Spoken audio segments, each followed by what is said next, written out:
Hola, bienvenida, bienvenido a este nuevo capítulo del libro Apariencias, Miedos disfrazados y Autenticidad, de Javier Burón Orejas.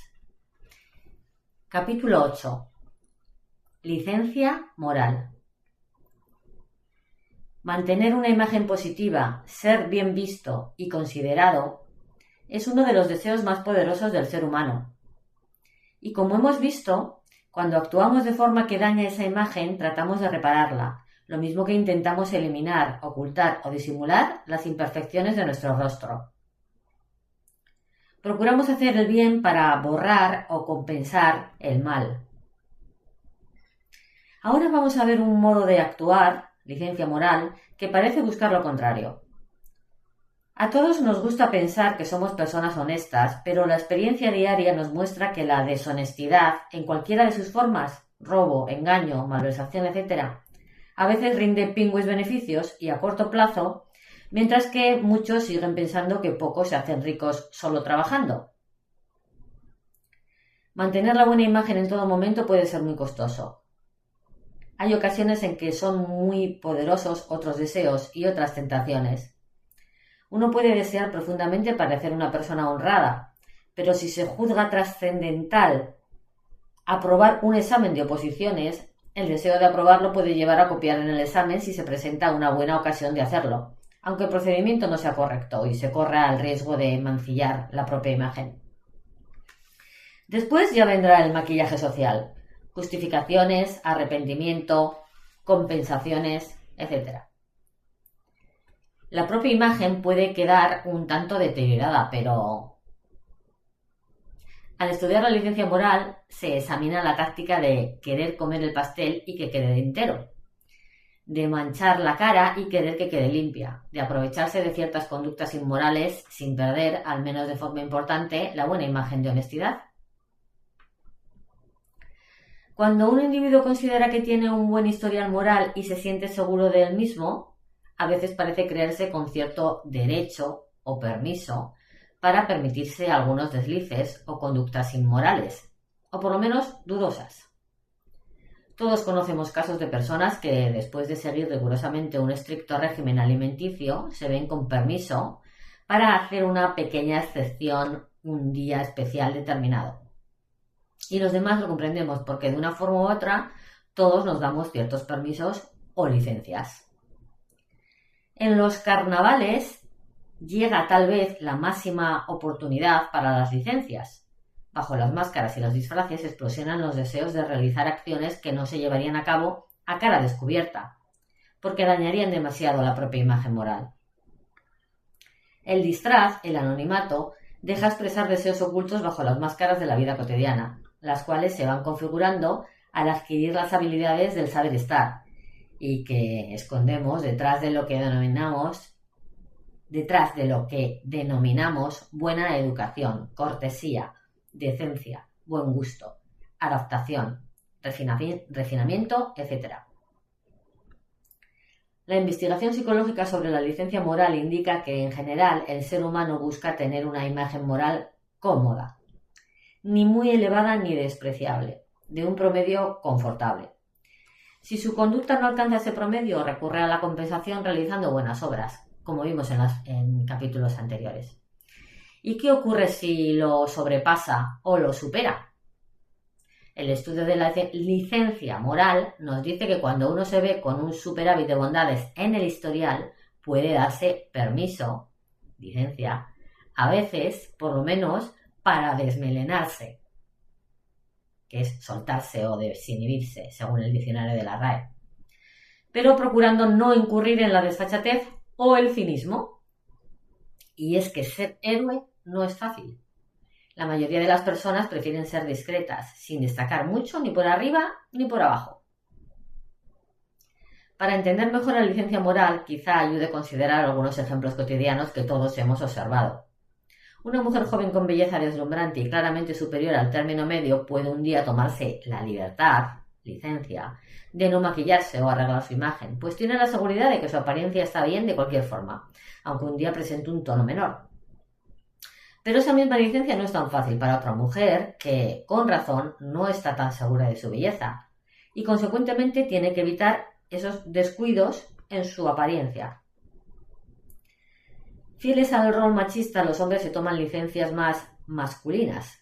Un alto ejecutivo con grandes riquezas conocidas por todos, un día puede permitirse ir vestido, quizá no como un pobre, pero sí como un ciudadano modesto y normal, y conducir un coche bastante viejo. Un nuevo rico, sin embargo, tal vez viera esta conducta como un peligro para su imagen, todavía no muy consolidada, en su nuevo estrato social. Aquel tiene seguridad de su solvencia y sabe que su imagen social está bien, avalada. Este último no tiene todavía esta seguridad. Puede hacer lo mismo, pero su conducta carece de naturalidad. Tiene cierta pose de alarde, de pretensión. No es natural, todavía no sabe interpretar bien el nuevo rol.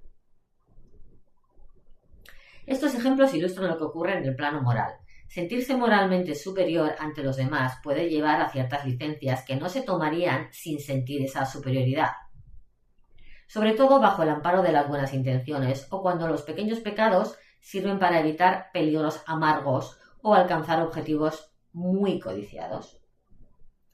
Ejemplos: copiar en un examen para evitar una humillación o con la buena intención de quedar libre todo el verano para dedicarse a actividades sociales voluntarias o hacer recomendaciones para que otros consigan un puesto de trabajo, sentirse su protector y tener fieles seguidores de su ideología, no respetar los derechos laborales de los empleados porque ya se ha ayudado bastante a la sociedad, pequeños o grandes fraudes fiscales para invertir el dinero en causas mejores, etc. Sí, como vimos en el capítulo anterior, la gente busca limpieza moral, haciendo el bien para borrar el mal y restaurar así los deterioros que haya sufrido su imagen moral. También parece buscar ciertas compensaciones con conductas antimorales o dudosas cuando la autodignidad moral personal está muy por encima de un nivel que ya parece bastante alto. Si una persona se siente por lo menos suficientemente moral en su trayectoria personal, en ciertas ocasiones puede no tener suficiente incentivo o motivación para actuar éticamente si una conducta concreta es especialmente costosa y ella prevé que, practicándola como una excepción, no dañará excesivamente su reputación. Estudios del equipo de Chadeva indican lo que ya afirmaba anteriormente. La gente busca mostrar una imagen confortable y si ya cree tener un nivel moral medio aceptable y esa imagen ha sido dañada, trata de restaurarla con buenas conductas.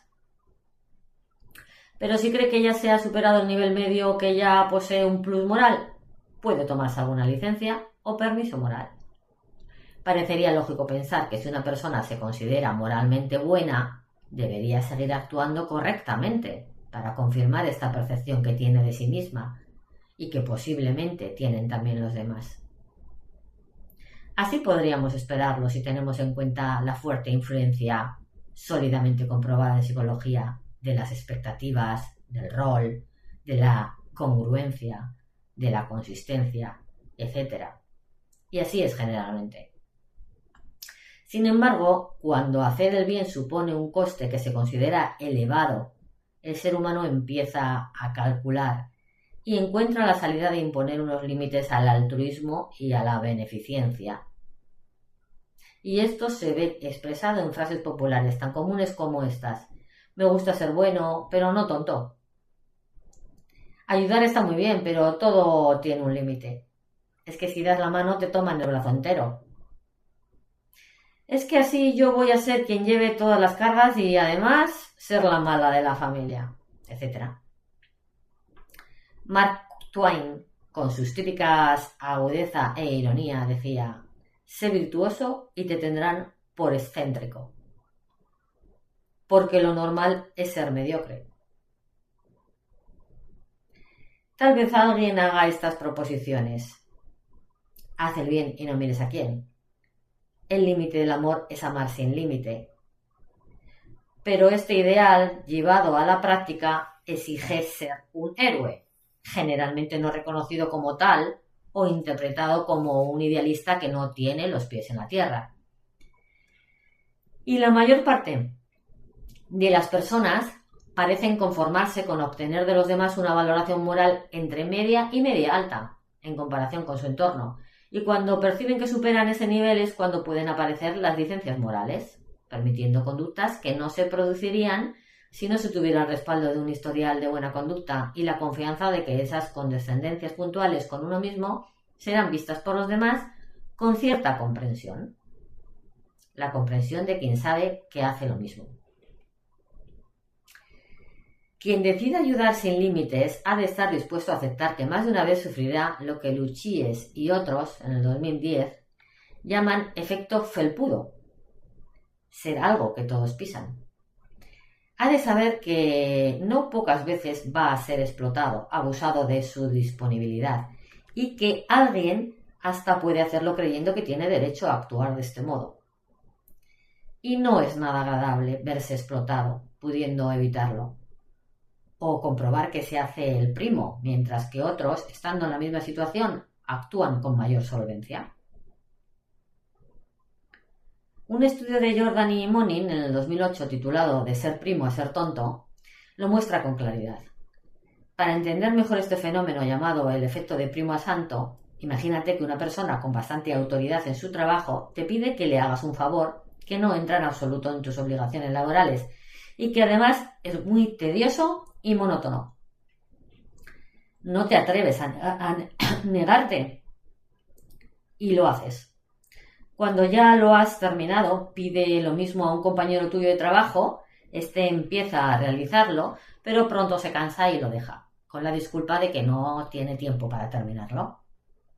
Después puedes comprobar que esta renuncia suya no le acarrea ninguna consecuencia negativa. ¿Cómo te sentirás? Tal vez deduzcas que has hecho el primo y en un arrebato del momento prometas no volver a dejar que te exploten. Pero esta no es la respuesta de todos. Jordan y Monin comprobaron que en vez de admitir que no se tuvo valentía para negarse a hacer el favor y que no se supo actuar con asertividad y firmeza, admisión que pondría en evidencia la propia debilidad y dañaría la propia autoimagen, pues los sujetos de su investigación trataron de disimular la humillación recurriendo a la moralización, juzgando positivamente la propia conducta y condenando la del compañero que no cooperó. En situaciones como esta, para moralizar se suele recurrir a esgrimir el razonamiento de que se hizo el favor por agradecimiento, por consideración, por respeto o por la propia buena disposición natural. Es decir, por ser santo, no primo, por ser bueno, no tonto. Elevando la propia talla moral y rebajando la del compañero, diciendo que fue un inconsiderado, un egoísta, etc., se mantiene la buena imagen personal. Y hay que añadir un detalle. Si este mismo sujeto que hizo el primo no ve a ningún compañero que se niegue a hacer el favor, no siente la necesidad de defenderse. Y tampoco si se le dice que su conducta no sea debido a debilidad, ingenuidad o falta de carácter, sino a su virtud y bondad naturales. En esta situación no necesita lavar su imagen moralizando. A la vista de los resultados, tal vez podamos decir que ser bueno, a veces, significa hacer el primo a sabiendas, por seguir los propios principios, sin necesitar este tipo de moralizaciones ni rebajar a nadie. Si se necesitan estos consuelos, lo que parece bondad quizá deba llamarse debilidad. Y también que para ser no bueno, sino mejor, se precisa superar claramente la medida socialmente aceptable y olvidarse algo de uno mismo para no sentir la necesidad de las excusas que se derivan de la comparación. Ser virtuoso no es fácil, tiene sus costos. Y cuando el precio de la virtud, costos, supera claramente los beneficios de una conducta que no parece notoriamente inmoral, no es difícil que el proceso de buscar autojustificaciones termine encontrando solución en alguna licencia moral que permita practicar las conductas deseadas, aunque sean inmorales o dudosas, si no se deshacen demasiado el equilibrio con los méritos adquiridos en el pasado. Se opta por un comportamiento con la deshonestidad suficiente para alcanzar los beneficios que se desean y al mismo tiempo con la honestidad también suficiente para poder convencerse de que se sigue manteniendo esencialmente la misma integridad ética. Se actúa pensando que un poco de deshonestidad aporta el gusto del beneficio sin deteriorar la propia imagen positiva. Se busca equilibrio y compensación. El término medio, que según Horacio, poeta latino del siglo I a.C., es donde está la virtud, en el término medio. Según una investigación de Gruber en el 2004, cuando las acciones caritativas ofrecen mayor rentabilidad, debido a exenciones de impuestos, ventajas fiscales, etc., las personas que suelen asistir los domingos a la iglesia hacen más aportaciones económicas, pero a cambio, según parece, van menos a la iglesia, como si fuera excesivo hacer las dos cosas o fuera suficiente solo con una. El razonamiento de trasfondo es que todo tiene un límite. También hacer el bien. Es comprensible. También es comprensible que no reconozcamos la mediocridad. Que sea comprensible no quiere decir, sin embargo, que sea aceptable. Según otra interpretación, teoría de las credenciales morales, las buenas acciones del pasado hace que se interpreten de distinta forma las conductas inmorales o ambiguas del presente y se les dé distinto significado, con la consecuencia de que no se ven como transgresiones. El pasado, se dice, puede dar una luz a la conducta del presente. Ese exterior es como un cristal de color y a través de ese color se interpretan las conductas del ahora, no viéndolas como amenazas para la propia imagen. El problema es que esa luz, en vez de iluminar, puede cegar o deslumbrar y hacer que se vea lo malo como ambiguo, lo ambiguo como aceptable y lo aceptable como bueno. Es parte del proceso de la corrupción. Pero ¿qué mecanismos de nuestra mente permiten que seamos arrastrados por este proceso sin dejar de creer que mantenemos la integridad moral? Responder exigiría una exposición larga y compleja que no permiten los objetivos de este escrito, pero me parece oportuno detenerme ahora, por lo menos, en estos dos componentes psicológicos: la excusación, o proceso de buscar excusas, y la motivación, o influencia de los propios deseos. Excusación. Los conceptos de objetos materiales no son fáciles de tergiversar, puesto que estos se pueden tocar, contar, medir y comprobar objetivamente. Es relativamente fácil ponerse de acuerdo en que una piedra no es un trozo de madera o la hoja de un árbol. Dejemos aparte que la tecnología actual pueda conseguir la fabricación de madera que parezca piedra o que haya hojas petrificadas.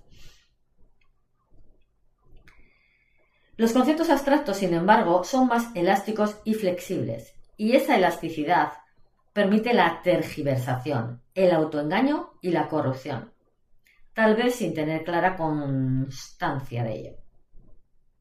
Lo que es justo para uno puede ser injusto para otros. La igualdad siempre es relativa.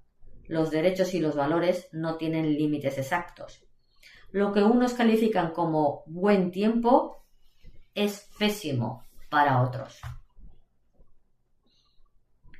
Esta flexibilidad de los conceptos, de la definición de los valores, del juicio de las conductas, etc., puede hacer que lo que hoy se ve negativamente pase mañana a ser una virtud, sin necesidad de nuevos argumentos que justifiquen el cambio. Basta adaptar viejas ideas, flexibilizar los criterios y forzar algo los principios. Generalmente, la elasticidad no es tanta como para permitirnos justificar robar a un mendigo para comprar un capricho superfluo, porque se incurriría en un cinismo que dañaría nuestra imagen. Pero sí permite que otros robos lleguen a considerarse incluso virtudes. robar ese mismo dinero a un amigo, porque tiene mucho dinero y no lo va a notar, y además yo le he hecho muchos favores y en cuanto pueda se lo devuelvo. Pues eso, robar ese mismo dinero a un amigo hace que el robo casi se entienda como un préstamo. Robárselo al propietario de la empresa donde se trabaja, porque vive lujosamente derrochando el dinero que yo produzco y porque es un avaro y lleva 30 años explotándome, pues convierte el robo en un acto de justicia. Y robárselo a los ricos para dárselo a los pobres puede hacer que uno sea un héroe como Robin Hood, arquetipo que representa un ideal humano de justicia. Las buenas intenciones convierten fácilmente la corrupción en virtud, la inconsistencia en evolución y progreso, el maquiavelismo en hacer política, el ser voluble y camaleónico en saber adaptarse. Y si en nuestro entorno aparecen figuras que no se dejan arrastrar por la corrupción moral, que son ejemplares de honestidad, que se rebelan contra la impostura y que al pan siguen llamándolo pan y al vino vino, sin corromper el lenguaje, sin tergiversar los principios, sin confundir la adaptación con la traición, sin aceptar los jugosos regalos que aceptan los demás compañeros de profesión.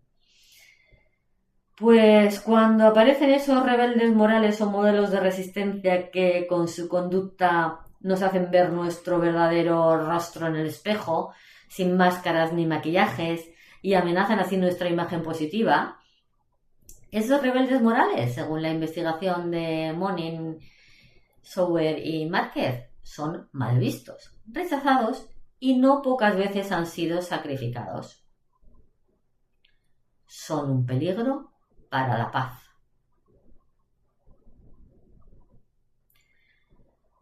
Un excelente ejemplo del proceso de la excusación nos lo ofrece George Orwell en su célebre libro Rebelión de la Granja. Como es bien sabido, en este libro se nos habla de una granja de animales abandonados y maltratados por su dueño, el borrachín señor Jones. Descontentos con la situación, los animales deciden un día rebelarse, hacerse dueños de la granja y administrarla ellos mismos. Y así lo hacen. Eligen como líderes a los cerdos y desde el principio se imponen como ley que todos serán iguales. Pronto, sin embargo, los cerdos encuentran excusas o razones para quebrantar las normas y adquirir privilegios. El proceso de autojustificación de los privilegios se agudiza tanto que los cerdos llegaron a ser más tiranos que el mismo señor Jones, provocando un dramático final de la granja.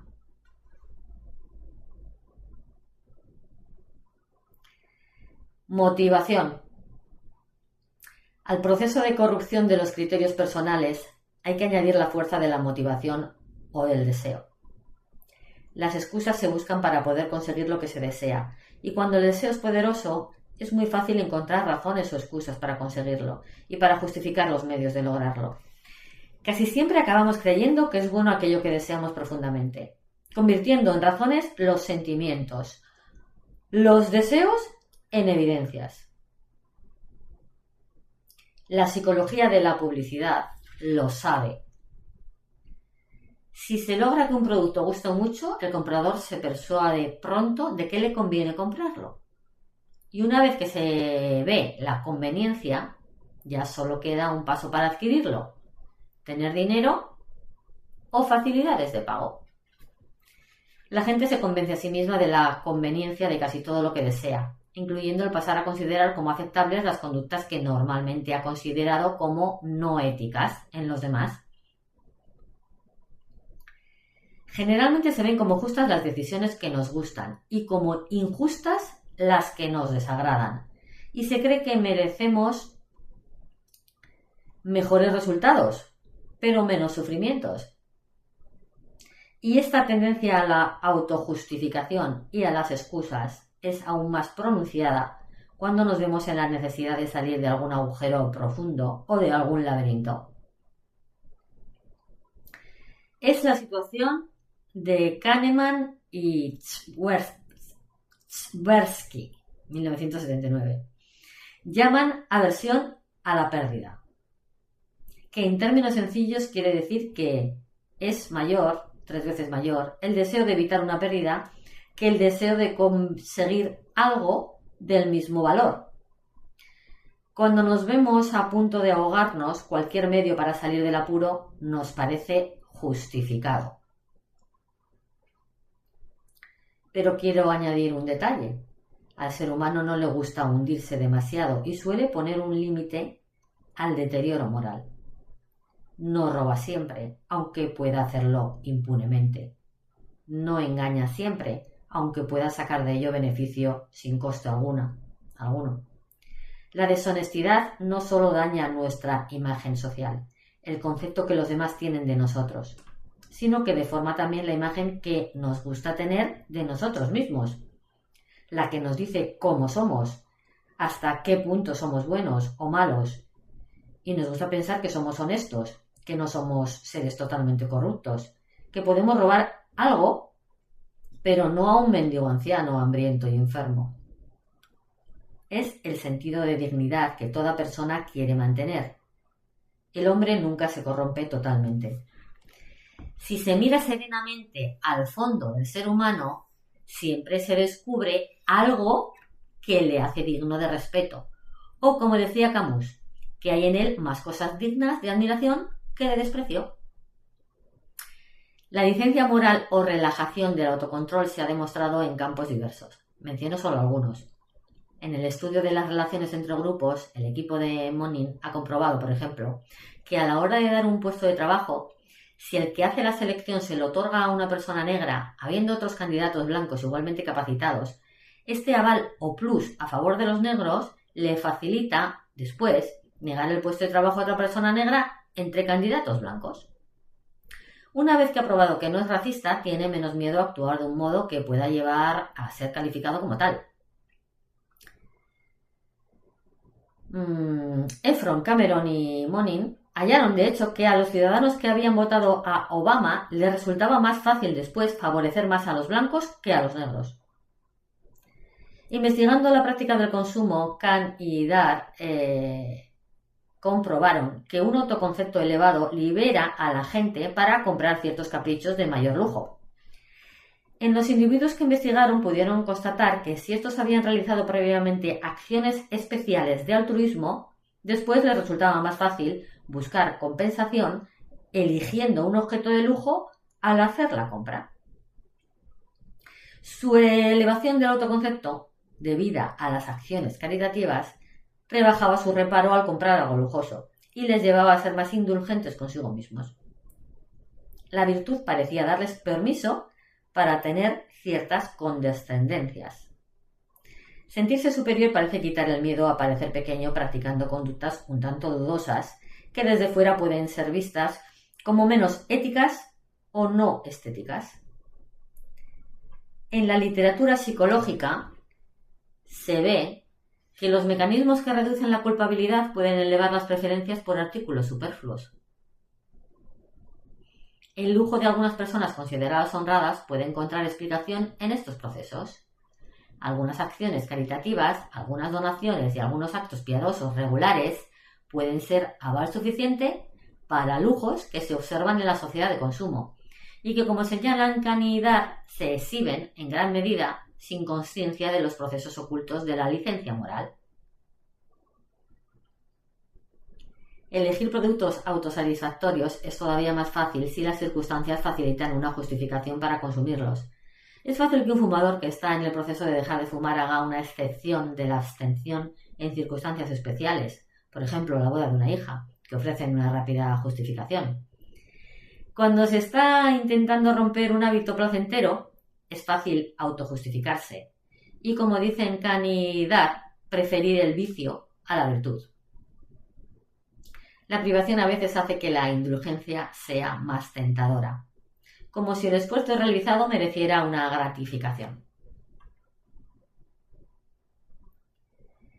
Sabemos que la sociedad castiga, con rechazo, reproches, desaprobación, etc., las conductas que interpreta como antisociales o inmorales, o incluso simplemente dudosas.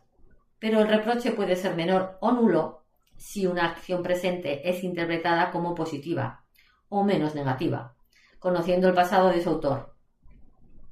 Por ejemplo, un comentario sospechoso de racismo por alguien que ha trabajado ayudando a personas de otra raza sería el ejemplo.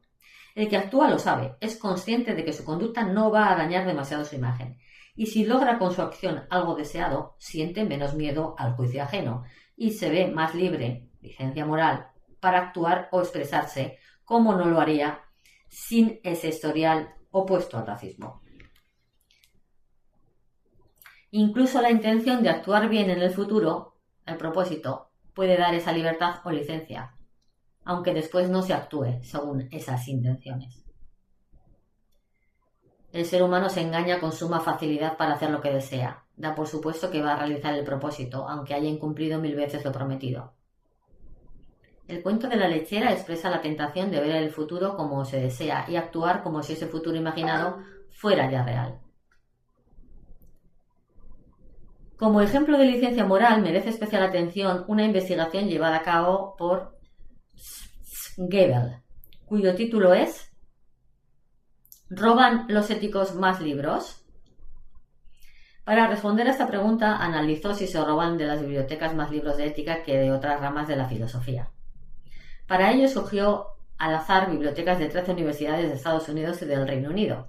También al azar eligió la lista de libros de ética y de las demás ramas de filosofía. Tuvo en cuenta el precio de los libros, la facilidad de comprarlos, la antigüedad, etc. Es decir, las variables que podrían afectar al resultado. Y la conclusión fue esta. Un libro de ética tiene entre un 50% y un 150% más de posibilidades de desaparecer de las bibliotecas que si no es un libro de ética. Obviamente no se puede calificar la moralidad de las personas por una sola conducta, pero creo que sí podemos deducir que en este punto concreto los éticos no mostraron la misma honestidad que los demás. ¿Por qué? Tal vez porque su mayor información moral y su interés por el estudio de la ética puede ser un arma de dos filos. Puede ayudar a un mejor comportamiento, como dirían Aristóteles, Piaget o Colbert, etc., aunque hay otros autores que no afirman lo mismo. Pero también es posible que ayude a encontrar más justificaciones para la licencia moral, y es que el ser humano tiene una llamativa facilidad para justificar lo injustificable, cuando el comportamiento moral no resulta rentable, social o económicamente.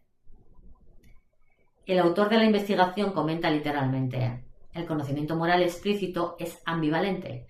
Aunque en ciertas condiciones favorece la conducta moral, en otras socava o mina la moralidad. Es paradójico. A veces parece que la ciencia aparta de la verdad. De sus investigaciones sobre la influencia de la licencia moral en el consumo, de Witt, Evers y de Reader, 3 investigadoras de la Universidad de Utrecht, 2012, concluyen que tener justificaciones para la indulgencia moral pone al individuo en un punto de debilidad que puede llevar a preferir el vicio a la virtud. Lo mismo que decían Kant y Dart. A estas reflexiones me parece oportuno añadir las investigaciones de Gino y Ariely, 2011, en las que se confirma que las personas más creativas son también más propensas a la deshonestidad y a realizar acciones no éticas, sintiendo al mismo tiempo que actúan como personas morales. ¿Cómo se explican estos resultados? La creatividad es la capacidad para producir ideas novedosas y útiles para solucionar problemas, mejorar resultados, reducir gastos, innovar métodos de producción, etc. Por ello, ha sido siempre una habilidad altamente considerada. Va unida además a una mayor flexibilidad mental o capacidad para usar los conocimientos de formas diversas, según las exigencias de las situaciones. Es, por tanto, útil para solucionar problemas, alcanzar acuerdos, etc. Pero la creatividad tiene el lado oscuro que Gino y Ariely investigaron y confirmaron, y exponen en esta publicación subtitulada «Las personas originales pueden ser más deshonestas».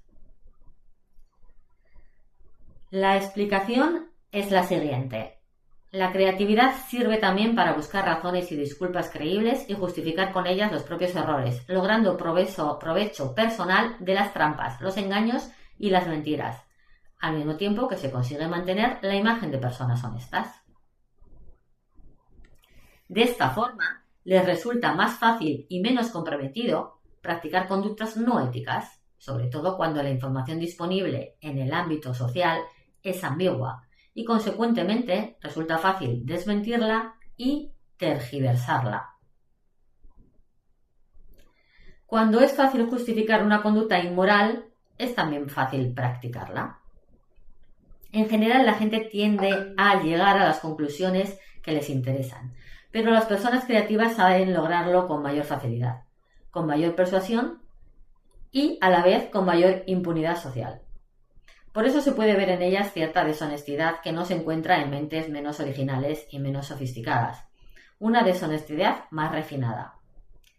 La creatividad puede facilitar que se encuentren justificaciones en propio beneficio, y la flexibilidad mental que suele acompañarla facilita la tergiversación, las evasivas, el engaño y la ética camaleónica, corriéndose menor riesgo de ver dañada la propia imagen social. Pero, ¿no facilitará también que se vea con mayor claridad el autoengaño?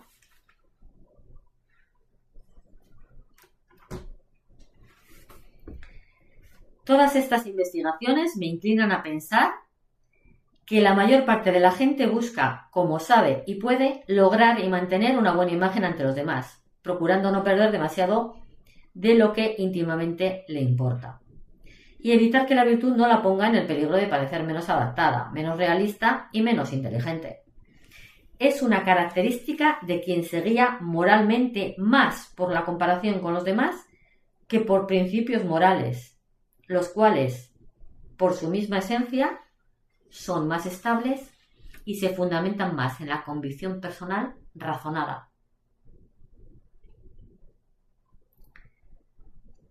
Hasta ahora hemos visto la licencia moral en aquellas personas que en el pasado han acumulado un plus de moralidad o de virtud, que parece permitirles comer el pastel y a la vez dejarlo entero, aprovecharse de las ventajas de la virtud y de las licencias. Pero, ¿qué licencia pueden tener los que se ven sin créditos ni credenciales? En otras palabras, ¿qué derechos creen tener las personas que sienten que han sido víctimas de injusticias, infortunios y adversidades? CITEC y otros, 2010, han demostrado en sus investigaciones que estas víctimas que se ven injustamente maltratadas tienden a creerse con el derecho de obtener resultados positivos, aunque sea actuando de manera egoísta, y de no sentirse obligadas a ayudar a los demás ni sufrir por ellos. Es decir, se creen con el derecho a buscar su propio beneficio y a evitar, aunque sea actuando de forma egoísta, sufrir más desgracias. Y cuanto menos reciben lo que creen que les corresponde por derecho, respeto, justicia, explicaciones debidas, ser escuchadas, reconocimiento, infancia normal, etc., y más recuerdan sus privaciones, más explotadas y engañadas se sienten, lo cual aumenta en ellas la convicción de que tienen derecho a luchar casi por cualquier medio para obtener lo que creen que se les debe. No parece que la imagen que puedan proyectar en los demás con su conducta sea su preocupación principal. La naturaleza tiene sus prioridades y las injusticias sus consecuencias morales. Una imagen parecida se aprecia ya en algunos niños agresivos, los agresivos que no se refugian en el aislamiento social por miedo a ser atacados. Esos niños agresivos, más que lo que no lo son, esos niños agresivos, más que los que no lo son, juzgan que sus conductas agresivas les sirven para conseguir mejores resultados, para reproducir las respuestas agresivas de otros niños, para someter a sus compañeros y para conseguir sus objetivos personales. El niño que se ha sentido aceptado y querido busca tener buenas relaciones con sus compañeros y lo hace por medios pacíficos. Los niños que se han sentido rechazados buscan lograr sus objetivos individuales de forma egoísta y creen que el mejor medio es el uso de la agresividad. Por otra parte, Dodge, en el 1993, comprobó que los niños problemáticos esperan más respuestas negativas de los demás y tienen dificultad para reconocer los estados de ánimo de los otros niños. Enfado, dolor, tristeza, por lo que tienen también mayor dificultad para sentir compasión. Por todo ello, además de sentirse inclinados a responder agresivamente, es posible que se fijen menos en la imagen que proyectan en los demás y en cómo es juzgada su conducta desde fuera, lo cual tampoco favorece su adaptación. Este es, sin embargo, un aspecto que todavía no se ha investigado suficientemente. Y hasta aquí el capítulo de hoy. Si algo de lo que has escuchado te ha incomodado, removido o hecho cuestionarte quién eres realmente detrás de tus roles, entonces este espacio está cumpliendo su propósito. Este libro nos invita a mirar más allá de las apariencias, a distinguir entre lo que somos y lo que hemos construido para protegernos. Y ese ejercicio requiere valentía. Soy Silvia Gurpegui González, psicóloga, y he creado este canal como un lugar donde podamos reflexionar con honestidad, sin máscaras y sin juicios, sobre nuestra forma de estar en el mundo. Si quieres seguir profundizando en este camino de autoconocimiento, te invito a suscribirte al canal y a activar la campanita para acompañarme en los próximos capítulos. Y si sientes que ha llegado el momento de revisar tus propios roles, miedos o patrones con un acompañamiento profesional, puedes contactar conmigo. Tienes toda la información en la descripción del vídeo. Atrévete a mirar más allá de tus apariencias. Ahí empieza tu verdadera libertad. Nos vemos en el próximo capítulo.